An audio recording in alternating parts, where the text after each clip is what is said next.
Bonjour à tous, bienvenue dans cette vidéo dans laquelle on va aborder l'idée des solides semblables. Donc, premièrement, il faut se rappeler c'est quoi des figures semblables. Vous avez normalement vu ça en secondaire 2. Les figures semblables. Deux figures sont semblables si elles ont tous leurs angles homologues congrus et des côtés homologues proportionnels.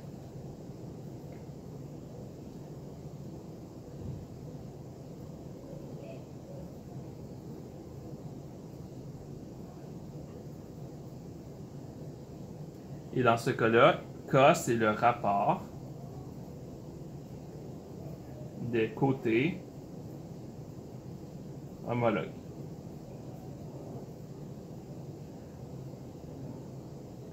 Donc, dans les figures semblables, le rapport des côtés, des longueurs, des largeurs, des rayons, des périmètres, des apothèmes, c'est toujours le même. C'est le rapport des similitudes K. Un solide semblable. Deux solides sont semblables si leurs angles homologues sont isométriques.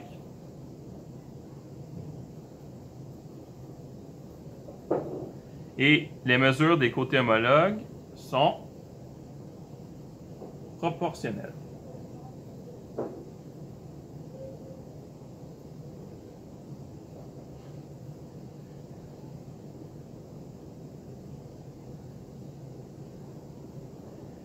Donc K2, qu'est-ce que c'est K2? Bien, K2, c'est tout simplement le rapport des aires.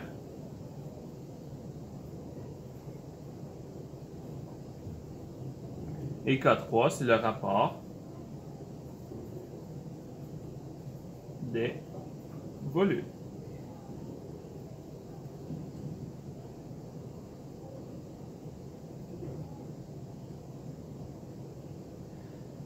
Donc, si il y a des choses que je vous ai expliquées maintenant que vous ne comprenez pas, c'est normal. Vous allez le voir avec les exemples. Qu'est-ce que ça veut dire des figures semblables et qu'est-ce que ça veut dire des rapports de similitude. Là, voici les figures semblables suivantes. On a un petit rectangle et on a un grand rectangle. On sait que les figures sont semblables.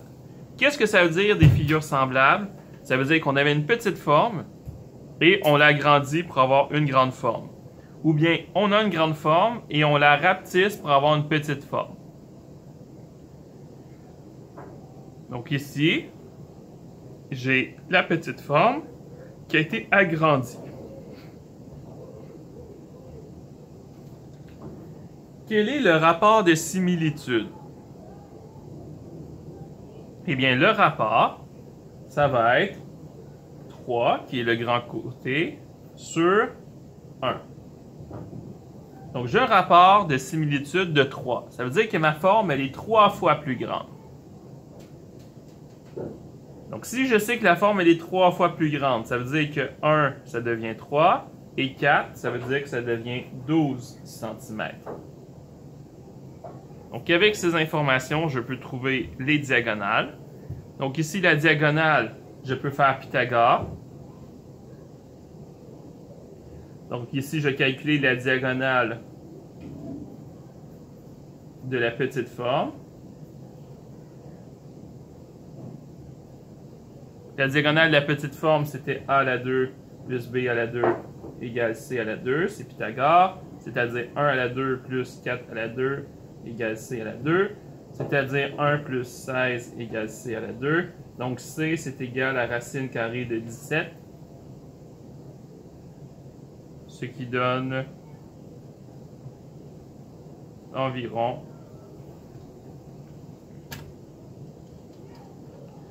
4,123. Donc ici, ma diagonale, c'est 4,123 cm. Et donc, la diagonale de la grande forme, comme ce rapport de similitude de 3, c'est 3 fois plus grand, mais racine carrée de 17 fois 3 me donne 12,369. Même chose pour le périmètre. Le périmètre de lui, c'est 1 plus 4, 5 plus 1, 6 plus 4, 10 cm.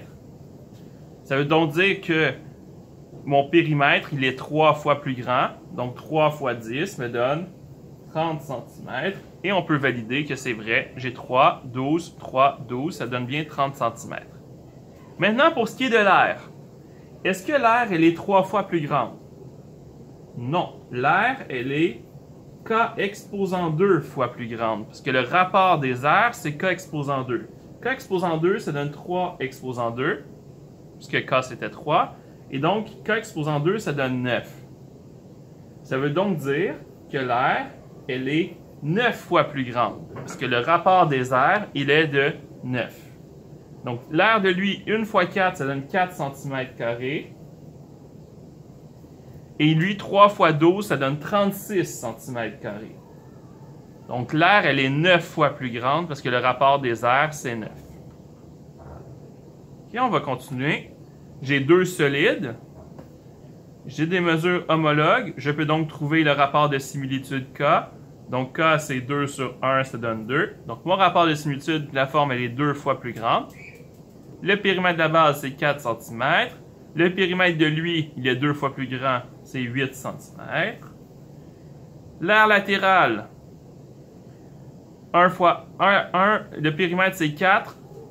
La hauteur, 6. 4 fois 6, 24 cm² d'air latéral. Ça veut donc dire que le rapport des airs, lui, c'est 2 exposant 2, ça donne 4. Le rapport des volumes, c'est 2 exposant 3, ça donne 8. Donc, je sais que l'air, elle est 4 fois plus grande. Effectivement. Si le périmètre, c'est 8, 8 fois 12, ça me donne 96 cm². Est-ce que c'est vrai que mon aire latérale, elle est 4 fois plus grande? Eh bien, oui. Mon volume, pour lui, 1 fois 1 fois 6, me donne 6 cm3. Le volume de lui, 2 fois 2 fois 12, me donne 48 cm3.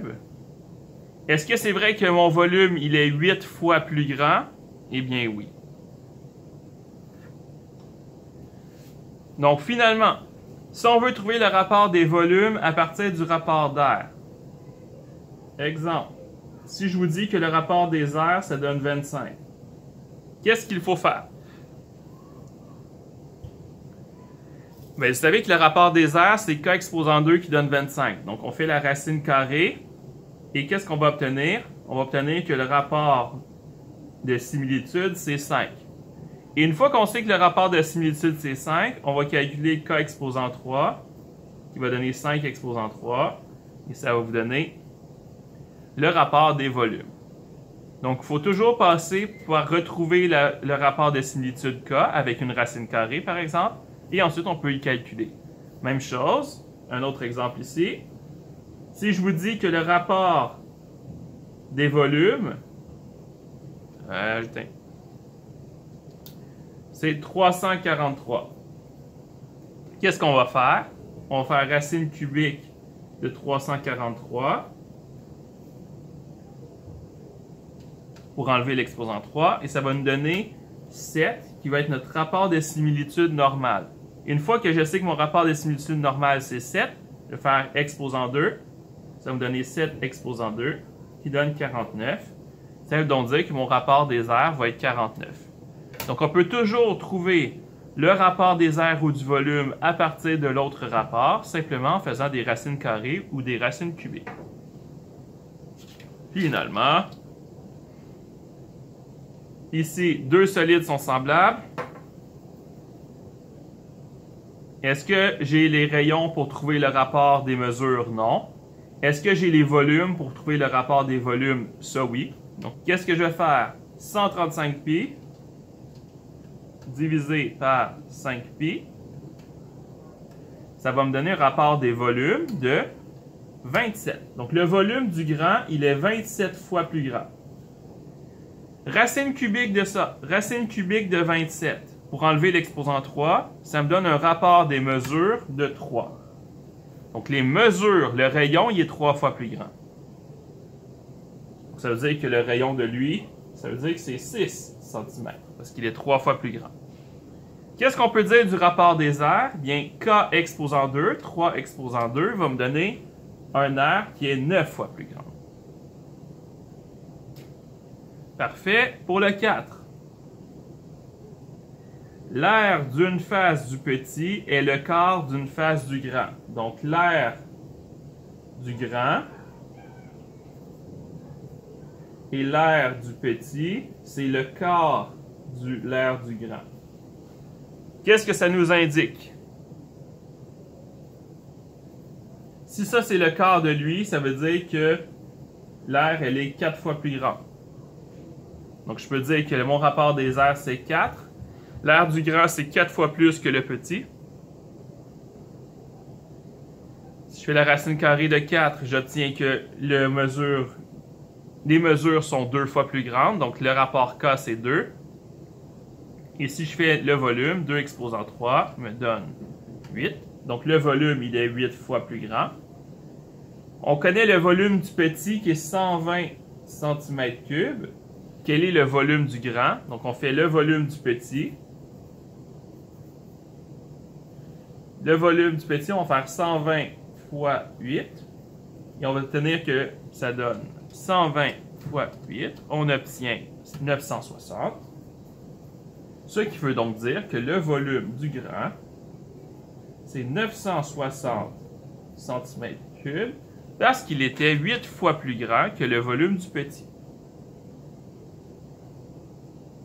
Donc voilà, c'était quelques exemples de problèmes dans lesquels on peut utiliser des rapports de similitude. C'est vraiment avec les exercices que vous allez vous pratiquer. En gros, ce qu'il faut se rappeler, c'est qu'on a une forme qui est plus grande que l'autre. Et les rapports de similitude K nous permettent de savoir les mesures sont combien de fois plus grandes. Quand on fait K exposant 2, on obtient les aires, donc on peut savoir l'aire est combien de fois plus grande. Et quand on fait K exposant 3, on a le volume. Ça nous permet de savoir le volume est combien de fois plus grand. Sur ce, bonne journée!